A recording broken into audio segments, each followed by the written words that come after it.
त्या साक्षीनं आपण या दरीबडची मध्ये राजमाता अहिल्यादेवी होळकर संपन्न करतोय आणि या सोहळ्यानंतर मान्यवरांनी इथं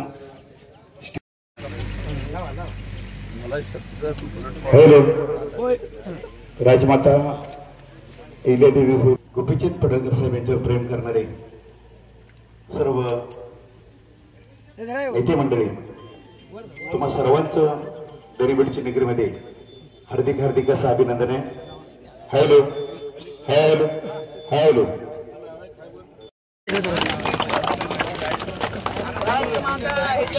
होळकर की जय. जय भवानी. जय शिवाजी. जय शिवाजी. जय भवानी. हरे हरे महादेव. हरे हरे महादेव. एकच छंद गोपी छंद. एकच छंद गोपी छंद. एकच छंद गोपी छंद. एकच छंद गोपी छंद. एकच छंद गोपी छंद. एकच छंद गोपी छंद.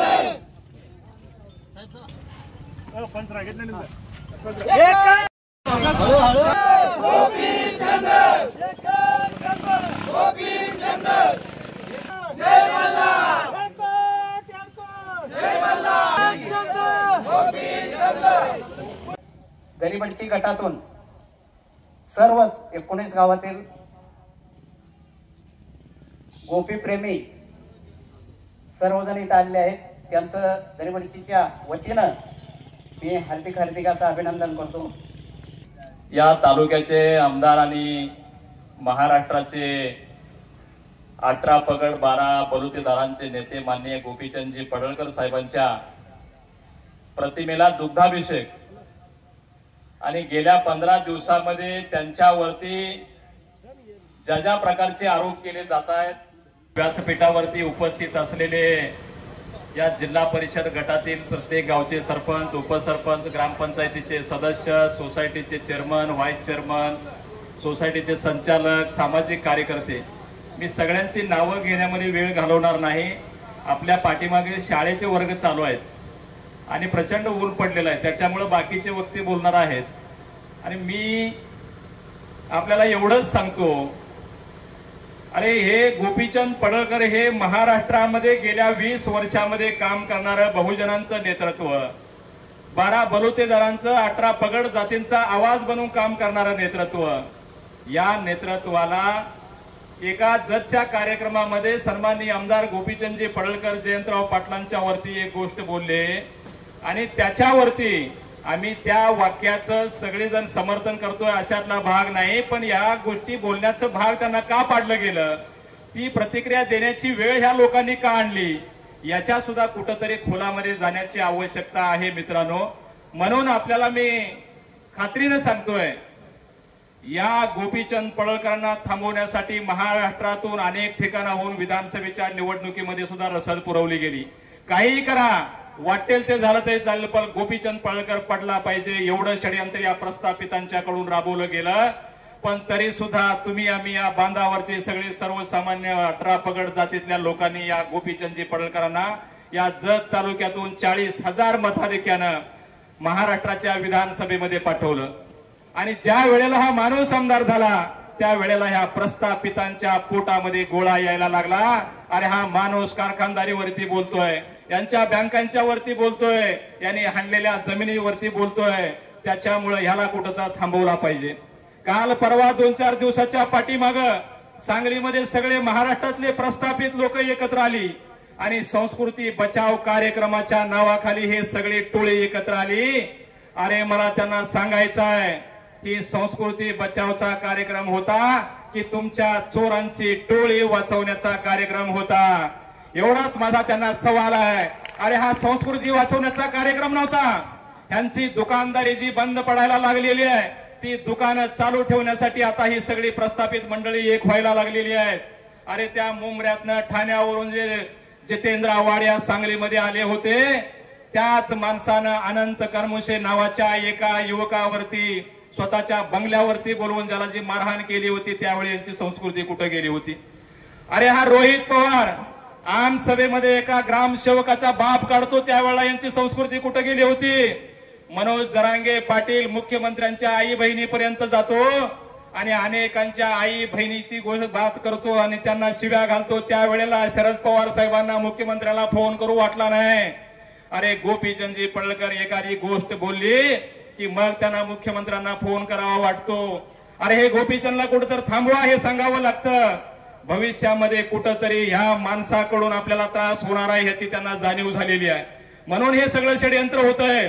अरे हा जतचा कारखाना ज्या सगळ्या आपल्या सभासदांनी आपल्या गळ्यातलं सोनं नाणं गहाण ठेवून शेअर्स भरले आणि सभासद झाले, तो 250 एकरातला कारखाना आज ज्या कारखान्याच्या जमिनीची किंमत 500-700 कोटी रुपये, ज्या कारखान्यावरती बँकेचं 40 कोटीचं कर्ज होतं आणि तो 40 कोटी मधला 40 कोटी या कर्जाची जी रक्कम होती त्या 40 कोटीसाठी 500-700 कोटी ज्या जमिनीची किंमत होतीये आणि ज्या कारखान्याच्या मशिनरीची किंमत 100-200 कोटी आहे, जवळजवळ 1000-1 कोटीचा कारखाना अरे जत तालुक्यातल्या जनतेचा तुम्ही हाणला आणि म्हणता गोपीचंद पडळकर बाहेरून आलेला आहे. अरे सुरेश भाऊला ह्या तालुक्यामध्ये कुणी आणलं?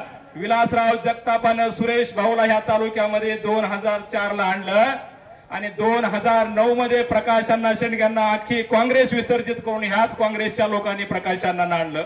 मग आता गोपीचंद यांना का टोचतो माहितीये का? अरे गोपीचंद पडळकर यांच्या दुखण्यावरती वार करतो. गोपीचंद पडळकर खरं बोलतोय, त्याच्यामुळे यांना त्रास होतोय. आणि बाकीचे जे आमदार होऊन गेले ते बस म्हणलं की बसायचे, ओट म्हणलं की उठायचे, पण गोपीचंदच्या बाबतीमध्ये तसं होत नाही. म्हणून ह्यांना गोपीचंद पडळकर खुपतायत. मित्रांनो, या सगळ्या गोष्टीचा आपल्याला विचार करायला लागणार आहे. येणाऱ्या काळामध्ये जिल्हा परिषद पंचायत समितीच्या निवडणुका आहेत. ही काय प्रचाराची सभा नाही, पण तुम्हाला सांगतो ज्या ज्या ठिकाणी भारतीय जनता पार्टी आणि गोपीचंदजी पडळकरांचे उमेदवार असतील त्या त्या ठिकाणी जयंतराव पाटील असतील आणि ह्या जिल्ह्यातले सगळे प्रस्थापित नेते त्या उमेदवारांच्या पाठीमाग तन मन धन आणि सगळी यंत्रणा, पैशाची यंत्रणा, जी यंत्रणा लागेल ती त्या उमेदवारांच्या पाठीशी हे उभं करणार आहे. काही झालं तरी गोपीचंद पडळकरांचे उमेदवार निवडून आले नाही पाहिजे, त्याच्यासाठी षडयंत्र आहे. म्हणून माझी आपल्याला विनंती आहे, या सगळ्या षडयंत्राला आणि यांच्या आमिषाला कुठेही बळी न पडता आपल्या नेत्याला आपल्याला ताकद द्यायची आहे आणि त्यांच्या विचाराची माणसं सुद्धा आपल्याला निवडून देणं गरजेचं आहे. म्हणून मी आपल्याला पुन्हा एकदा सांगतोय, या कारखान्याचा विषय आपल्या डोक्यात असू द्या.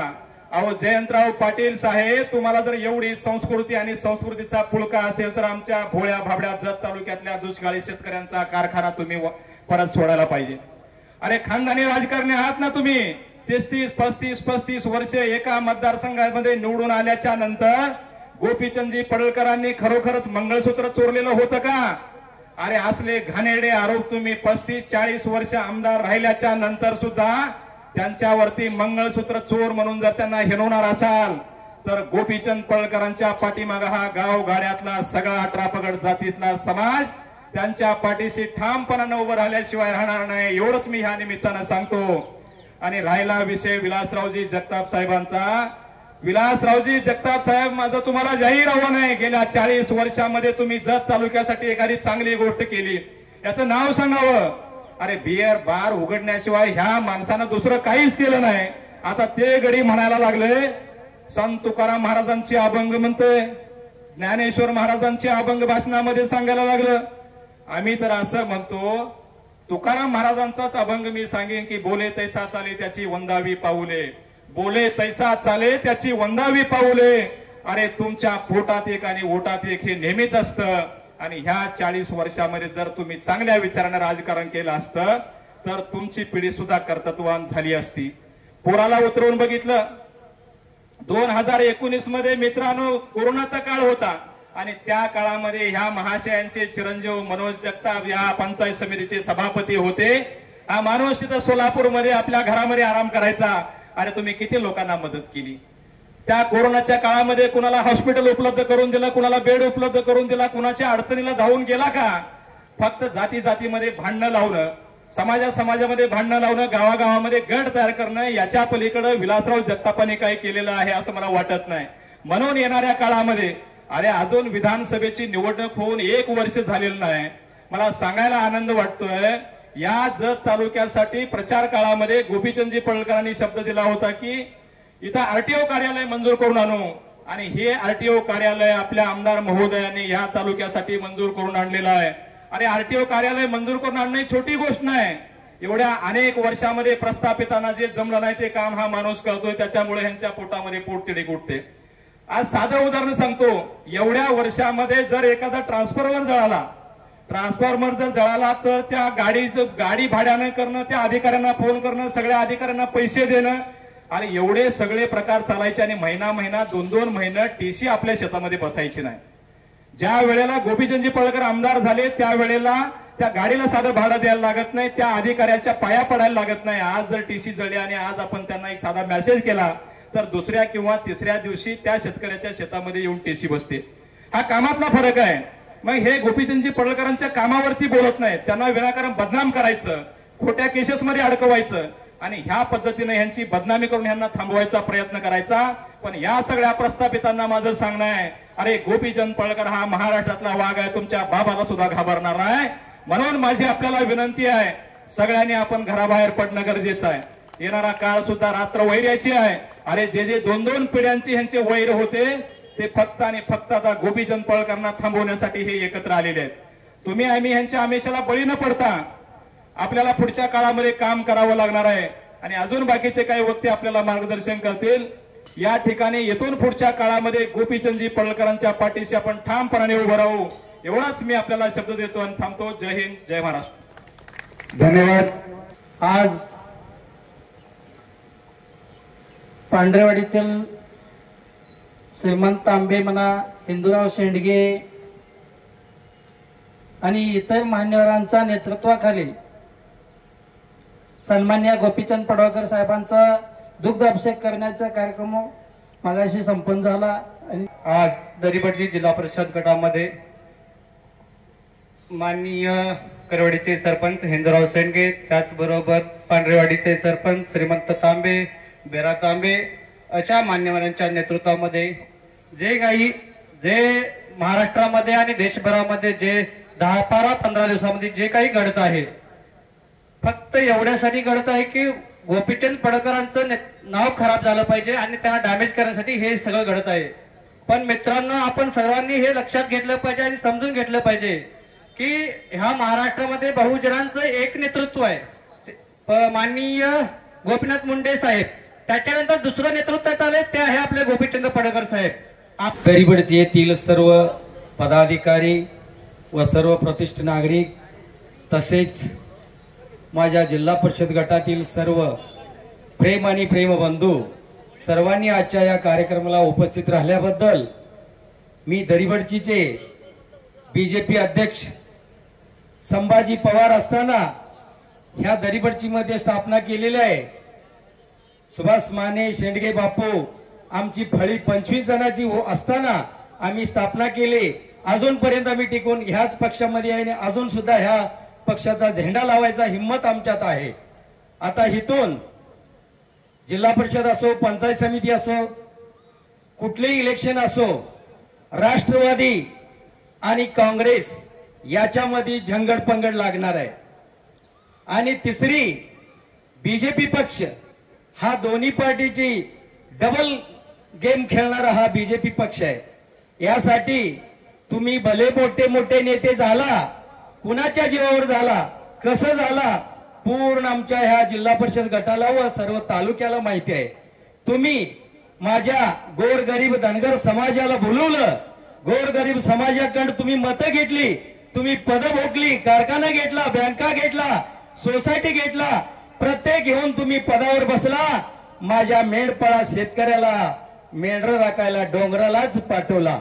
आज तुमच्या समोर आमची सर्व ही धनगर बांधव तुमच्या अपोजिट येताना आणि तुम्हाला प्रश्न उत्तर घडवताना तुम्हाला बरेच काही शब्द आता आठवा लागलेला आहे. तुम्ही राष्ट्रवादी आणि काँग्रेस दोन्ही एकत्र मिळून या. आमचा फक्त बीजेपी पक्ष तुम्हाला खालून पाडल्याशिवाय सोडणार नाही. हीच माझी दरिबडचीच्या गटातील एमडी हुन्नूर महादेव यांच्या वतीनं जाहीर करतो, आजच्या घडीला जाहीर करतो. आणि याच बरोबर गोपीचंद आमच्या तालुक्यात कसा येतो, काय येतो, कुठल्या पद्धतीने येतो हे सुद्धा सर्व त्या नेत्यांना सगळं माहिती होतं. मला पूर्ण त्या लोकांचा आराखडा क्लिअर कट माहिती आहे. पण काय होतं, पण ही खेळी सगळं करायला तिथं वर देवेंद्र फडणवीस होते. देवेंद्र फडणवीस काय करत होते, जत तालुक्याचं नियोजन काय चाललंय काय नाही, एक दिवशी बीजेपी मध्ये करायचं, एक दिवशी काँग्रेस करायचं, एक दिवशी राष्ट्रवादी करायचं, असं करून करून आमच्या भोळ्या बाबड्या सर्व शेतकऱ्यांना व सर्व धनगर समाजांना याड लावून ठेवलं आणि ह्यांच्या भावाभावामध्ये तक्रार केली, भांडण लावली आणि तुमचा फायदा त्यांनी घेतली. त्यांनी घेऊन त्यांनी पूर्णपणे त्यांच्या पदावर बसली. याचा आता आपण आमच्या छातीमध्ये लिहून घ्यायचा आहे, आमच्या कपाळामध्ये लिहून घ्यायचं आहे. शेवट तुम्ही बीजेपी एकच गट राहिलं पाहिजे, हे एकच माझं विनंती आहे. आपल्या दरीबडजीच्या भैरवनाथाच्या आशीर्वादानं आणि माळिंगराच्या आशीर्वादानं, आपल्या दसऱ्याच्या निमित्तानं, या जय भवानी तुळजामाताच्या निमित्तानं आज आमच्या गावामध्ये गोपीचंद पडळकर यांचं दूध विकास झाला. याच्यासाठी मी जास्त आता बोलू शकत नाही, बरेच व्यक्ती बोलणार आहेत. बरेच आमच्या गावातील कार्यकर्ते व प्रतिष्ठित नागरिक सर्वांनी उपस्थित राहिल्याबद्दल माझा धन्यवाद आहे. सर्वप्रथम सर्वांना नमस्कार. नीम का पत्ता कड़वा है, गोपी विरोधी बड़वा है.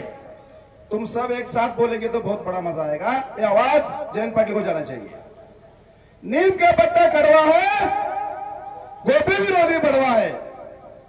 सर्वप्रथम भारतीय घटनेचे घटनाकार डॉक्टर बाबासाहेब आंबेडकर, अखंड हिंदुस्थानाचे आराध्य दैवत राजे छत्रपती शिवाजी महाराज, अहिल्याबाई होळकर, ज्या ज्या महामानवांनी मानवजातीच्या कल्याणासाठी आणि ही राजघटना चालवण्यासाठी, संविधान घडवण्यासाठी, ते देश स्वतंत्र होण्यापर्यंत आपल्या प्राणाची आहुती दिली, त्या सर्व महामानवांना मानाचा मुद्रा करतो, वंदन करतो, प्रणाम करतो.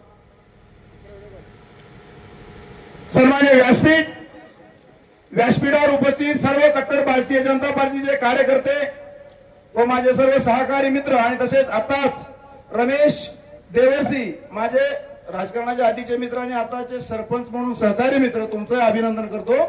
आणि तसेच माझे राजकारणाचे मार्गदर्शक म्हणून किंवा माझा बॉस विराप्पा तांबे, सरपंच व शिरमा तांबे आणि बाकीचे हिंदराव शेळके माझे मित्र, घॅशिंग सरपंच आणि तसेच माळे अण्णा आहेत, सगळ्यांची आपले शिदनाथचे अण्णा आहेत. सगळ्यांची नावं घेण्यासाठी म्हणजे वेळ फार कमी आहे आणि मला सगळ्यांची नावं जर काही माहित नाही, त्यासाठी माफी असावी. व सर्व भारतीय जनता पार्टीचे सर्व गोपी सैनिकांनो, तरुण तडफदार कार्यकर्त्यांनो व माझ्या सर्व सहकारी मित्रांनो, बांधवांनो, आज आपण आपला अमूल्य वेळ काढून एवढ्या उन्हा तानामध्ये एवढा विशीर आमचे शब्द ऐकण्यासाठी इथे तुम्ही थांबल्याबद्दल तुमचं सर्वांचं मनापासून हार्दिक हार्दिक अभिनंदन करतो, आभार व्यक्त करतो. मित्रांनो, आज आपण इथे दुग्ध अभिषेक अभिष्ट चिंतन जसा सोहळा असतो का नाही, त्या कार्यक्रमासाठी व आपल्या भारतीय जनता पार्टीच्या एका वजनदार नामदार आमदारांच्या दुग्ध अभिषेक सोहळ्यासाठी आपण इथे सर्वजण उपस्थित आहोत. अर्थात महाराष्ट्रातील एक महाराष्ट्राची गर्जना म्हणून, जिथे ना मर्दांना स्थान नाही तिथे मर्दानगीचा आवाज उठवणारा म्हणून ज्यांच्याकडे आपण बघतो, ती आपली आन बाण छान आणि आपल्या छत्रातली हिंमत व मनगाडातली ताकद म्हणून आपल्या ज्याच्यावरती जीव वाहतो, ते आमदार गोपीचंद पडळकर साहेब यांच्या स्वाभिमानाला ठेच लावणाऱ्या नामर्दांना धडा शिकवण्यासाठी आणि वीट का जवाब पत्थर से देण्यासाठी आज इथं आपण उपस्थित आहोत. मित्रांनो, हत्ती चाले बाजार, कुत्ते भोके हजार, हे गाणं आहे, तुम्हाला माहित आहे. शेठचं आम्हाला अजून आमंत्रण आलं नाही बोलण्यासाठी, तरी भाषेची तारतम्यता पाळून बोलतोय.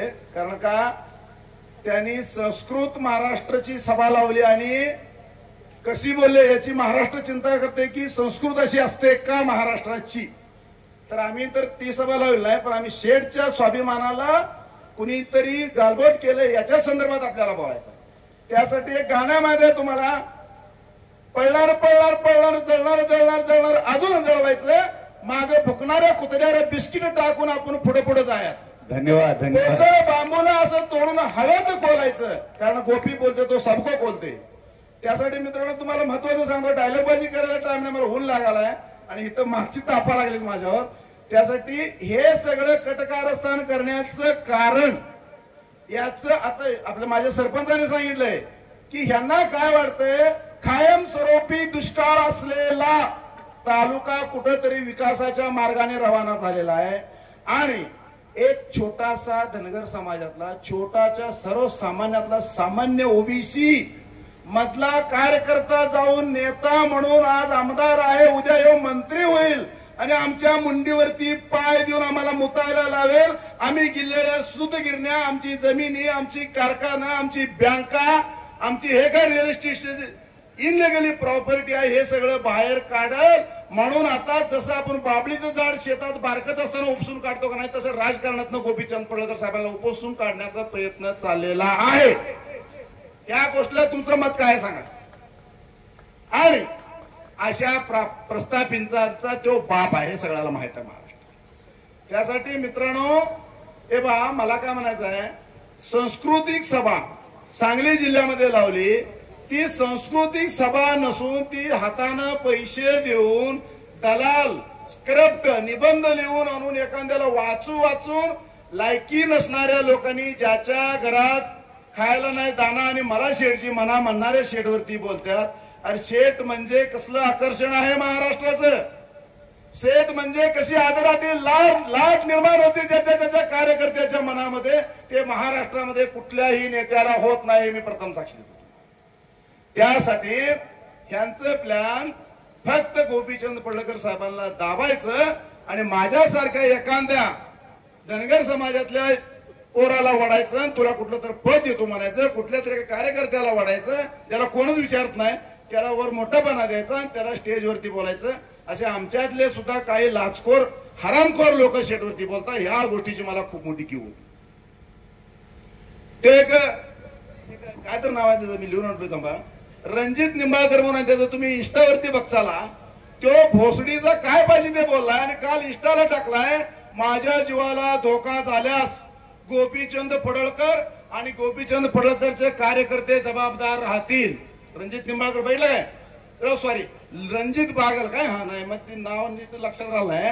तो एवढं मोठं बोल, ह्याच्या आधी पण आला होता तो, एसटीनं आटपाडीला पाठायचं.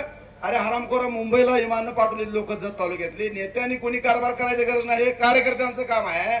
आणि त्याचं डोकं बघा, ते रानटी सायळाच्या ढोंगणावर लोक काट उभारले नाही तसा त्यो, त्याच्याला सवाळ पाण्यानं हाबरेडी वांग वाटेल असते नाही तसं त्याचं तोंड आहे त्या हरामखोराचं. आणि त्याची लायकी नसताना आमदार पडळकर साहेबांनी माझ्या जर काय तर झालं तर जीवाला धोका जबाबदार म्हणतोय, ह्यो साला स्वतःच्या मरणाला आमंत्रण देतो. अरे तुला ज्यांनी बोललं त्यांनीच मारून टाकतील आणि गोपीचंद पडळकर आणि त्यांच्या कार्यकर्त्यावरती घालतील असं मला म्हणायचं. तू बेटा समाधानी राह, सावध राह, पुन्हा जतमध्ये यायची काय भाषा करू नको, हे एवढं सांगायचं. आणि बघा सगळ्या माझ्या सहकारी मित्राला माहिती आहे मी कुठली जाती धर्माला खात नाही. माझे इथं सहकारी मित्र बिरापत तांबे, हिंदूराव शेंडगे आहेत, आपलं मुस्लिम किंवा धनगर कुठला अन्य जातीचं मी जातीचं गठबंधन माझ्याकडे नाहीये. पण ज्याला ज्याचं समाधान करायचं आणि त्याला चांगलं बोलायचं त्याला बोलायचं आहे. त्यासाठी तो एक महबूब शेख म्हणून बोलवला, तो शेठला टोपी चंद, मंगळसूत्र चोर आणि आपल्या लॉजची काय डाटा काढायला होतो, आरतीची डाटा काढायला होतो.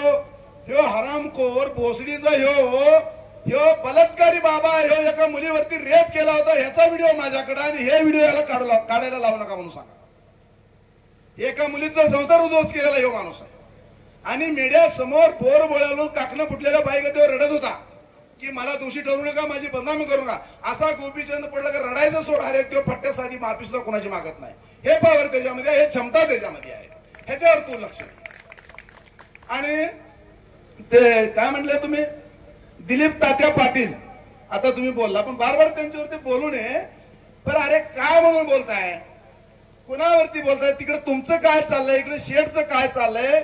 अरे बाबा टीव्ही समोर चष्मा लावून बघ, काल जालन्यात माणसं होती का मुंग्या होती. वारुळात जायला मुंग्यांना गर्दी कमी असेल तेवढी गर्दी गोपीचंद पडळकरांच्या आजूबाजू काल होती. लाखो करोडो जनतेपाशी बघण्यासाठी आमचे डोळे कमी पडत होते, एवढी जनता आणि एवढी फॅन फॉलोअर्स शेठचे. आणि हे म्हणतो आता तुम्ही म्हटलं ना डॉन अभी जिंदा है ना, हा डॉन अभी जिंदा है, सॉरी टायगर अभी जिंदा है, म्हणजे इथं आमचा टायगर काय झोपा काढालाय, तुझ्या बाप सारख्यावरती तो बोलतोय तू जिंदा आहे म्हणून ह्याला सांगा हा. आणि त्याची कार्यकर्ते म्हणले म्हणे चला जाऊया उचलून आणूया का, आणि तो म्हणतो अरे बाबा नको नको जयंत पाटलावरती येईल. अरे तुझं जयंत पाटलावरती येईल बरोबर आहे, पण जायच राहू दे, त्याला सांगायचं मला गोपीचंद पडळकरच्या पडळकर साहेबांचं सोड, तू कार्यकर्त्यांची माहिती घे रे. मुंबई विधानसभेत दंगा घातलेली ही अवलाद आहे कार्यकर्त्यांची, तरी का वाकड झालं तू काय याचं काय करणार आहे का. गोपीचंद पडळकरला उचलायचं राहू दे, गोपीचंद पडळकर पावलो पावलो चाललेल्या पायाखालची माती देखील उचलू देणार एवढी हिंमत या पडळकरच्या कार्यकर्त्यामध्ये आहे, लक्षात राहू दे.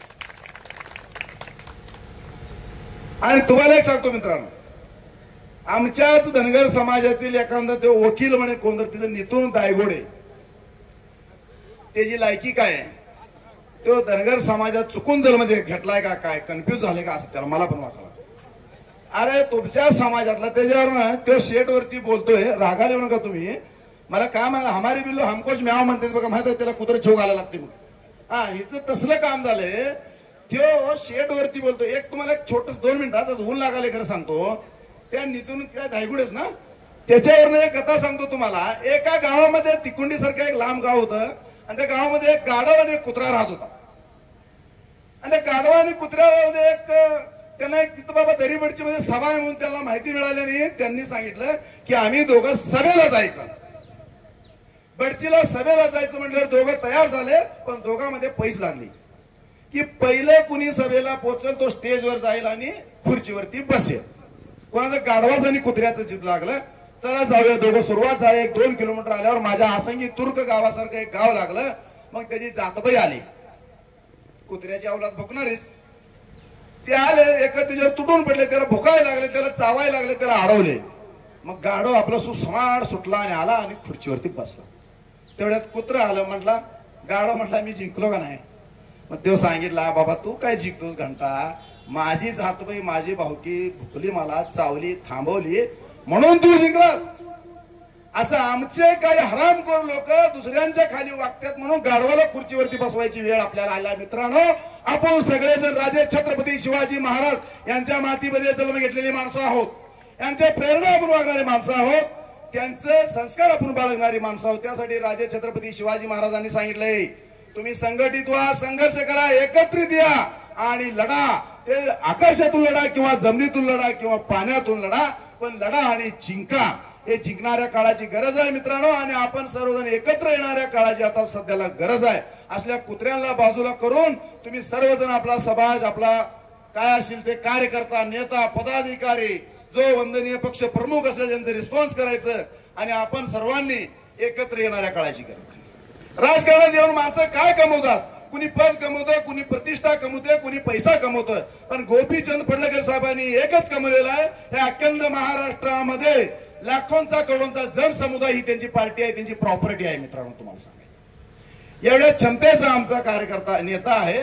त्यासाठी एक वॉर्निंग आहे सगळ्याला की तुम्ही कुठलं तरी जातीपातीचं कटपुतळीचं राजकारण वापरून आमच्या गोपीचंद पडळकर साहेबाला गालबोट लावण्याचा प्रयत्न करू नका, अन्यथा तुम्हाला त्यांचे कार्यकर्ते सुट्टी देणार नाहीत.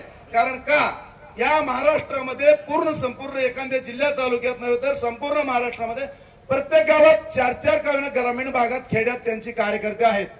पत्रकार मित्रांनो जाऊ दे तिथपर्यंत हे व्हिडिओ, पण ते कार्यकर्ते 4-4 कार्यकर्ते आहेत, पण 4-4 कार्यकर्ते असे आहेत की ती 4 कार्यकर्ते ज्या त्या गावात भरून उरलेले आहेत त्यांच्या गावामध्ये, आणि असे कार्यकर्ते त्यांच्या मागे असल्यामुळं त्यांना कुणी छेडायची तुम्ही ताकद करू नका. आणि कुठल्या तरी हांडग्या बांगड्या घातलेल्या बांडगोळा आणून आमच्यासारख्या मर्द मावळ्यावरती तुम्ही बोलायला लावू नका, हे सर्वांना विनंती आहे. आणि दुसरा, ते जे अवधूत वडार जे मूर्त झालेला आहे त्यांना मात्र जे कोणी दोषी असेल त्यांच्या पोलीस यंत्रणांनी कठोर शासन करून त्यांचा तपास पूर्ण करून त्यांच्या तपासामध्ये जो कोणी दोषी आढळेल त्या दोषीला शिक्षा झालीच पाहिजे, हे माझी पोलीस प्रशासनाला कळकळून विनंती आहे.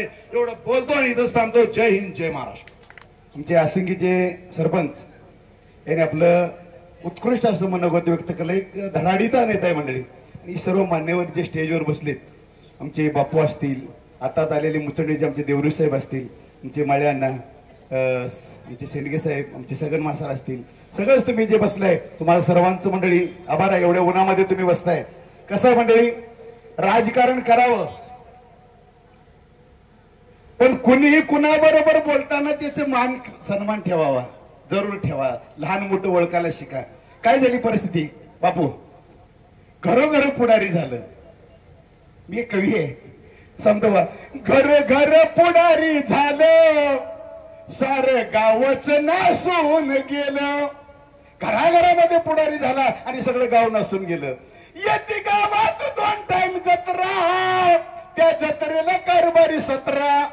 मटणाचं वरण केलं, मटणाचं वरण केलं, सारं गावच नासून गेलं. आता तुम्ही म्हणणार मटणाचं वरण कसं केलं? एकटा म्हणतोय जास्त शिजवू नका रे, दुसरा म्हणतोय शिजव, दुसरा एकटा येतोय चटणी कमी घाल, तिसरा म्हणतोय चटणी घाल, लेकरा बाळ खायला येते. काय सगळ्या खिचडी झाली आणि मटणाचं वरण केलं. म्हणून काय करायचंय, राजकारण करा. जो कोणी आपला हिताचा निर्णय घेतोय, जो कोणी आपली काम करतोय, तो नेता आपला कोणत्याही पक्षाचा असू द्या, आपल्या हितासाठी आपल्याला एखादं संकट आलंय, त्या संकटासाठी एखादा धावून येतोय, फोन केला की येतोय. कोणत्याही पक्षाचा असू द्या, कोणत्याही जातीचा असू द्या, कोणत्याही धर्माचा असू द्या, तो आपला माणूस. लक्षात ठेवा. मी पांढरेवाडी जन्मलोय दादा, माझं रक्त पांढरेवाडीचं आहे, पण दरीवडची 25 वर्ष राहतोय. ते रक्त कधी मी वर आणलं नाही सरपंच साहेब. नाही सगळ्यांनी सांगू द्या, माझा शेंडगे बापू सांगू द्या, बापू बिरू आमचे श्रीमंत साहेब आहेत, तुमच्या सहवासामध्ये वाढलो. पण ते रक्त ज्या वेळी माझ्यावर संकट येतंय त्यावेळीच ते रक्त मी बाहेर काढले आणि आता मी शांतीनंच बसलोय. मला काय देणं घेणं नाही. मी एक कलाकार आहे. काँग्रेस असो की जनता असो दे कोणतीही पार्टी, फक्त एकच आशा ही मोठी, गरीबाला मिळावी रोटी. येता मतदान भुरू भुरू, असली कसली र तुमची तुरू, गल्ली बोळात भाषण सुरू. आज हित तर उद्या तिथं, कितीही फिरतेली कार्टी, फक्त एकच आशा ही मोठी, गरीबाला मिळावी रोटी. गरीबाला रोटी देणारा, गरीबाला न्याय देणारा नेता असावा. आणि तो माझ्या स्वप्नातला नेता म्हणजे आदरणीय गोपीचंद पडळकर साहेब म्हणायला हरकत नाही. धन्यवाद आहे. बघा म्हणजे पण झालाय विषय काय, सगळ्यांना सांगतो की एक उदाहरण सांगतो. म्हणजे काल मी ती सभा बघितली की वसंतदादा आणि राजाराम बापू ह्यांचा वाद मला वाटते सगळ्यांना माहितीये का? हाय का नाही? हाय का नाही? हाय ना? पण आज वर्षानुवर्ष असलेला वाद फक्त गोपीचंदला संपवण्यासाठी परवा एका स्टेजवर आली का नाही आली?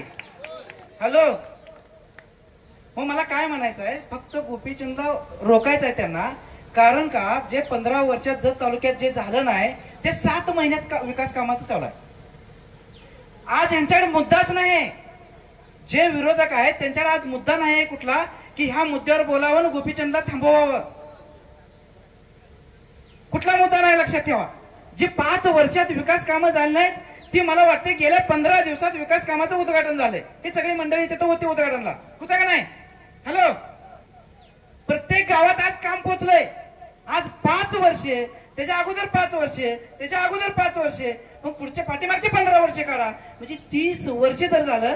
जे 30 वर्षे गावागावात आमदाराचा निधी पोहोचला नव्हता तो निधी आज या 7 महिन्यात प्रत्येक गावात एक बोर्ड लावलाय कामाच्या उद्घाटनचा. लावलाय का नाही लावलाय सांगा? लावलाय का नाही लावलाय? मग ते थांबवायचं. मग आज याच्यात करायचं काय?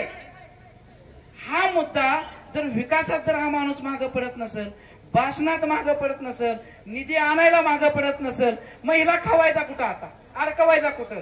आणि नेमकं ते प्रकरण झालं. जे इंजिनियर आहे त्याने आत्महत्या केली, त्या इंजिनियरला न्याय मिळावा. ज्यांनी केलं त्यांनीच तीन दंगा केला. कुणी सुरुवात केली? हॅलो, येते का? ऐकायला येते? होय नाही तर काय ते सांगा. हा, सुरुवात तिने केली का? कारण ती प्रकरण थांबलं पाहिजे. त्यांचं होतं ना. आणि पोलीस प्रशासनाला आमची विनंती आहे, ह्या सगळ्या स्टेजवर बसलेल्या सगळ्या माणसांची विनंती आहे की त्याची योग्य चौकशी व्हावी, त्याबद्दल दुमत नाही आणि जो दोषी आहे त्याच्यावरती कारवाई व्हावी.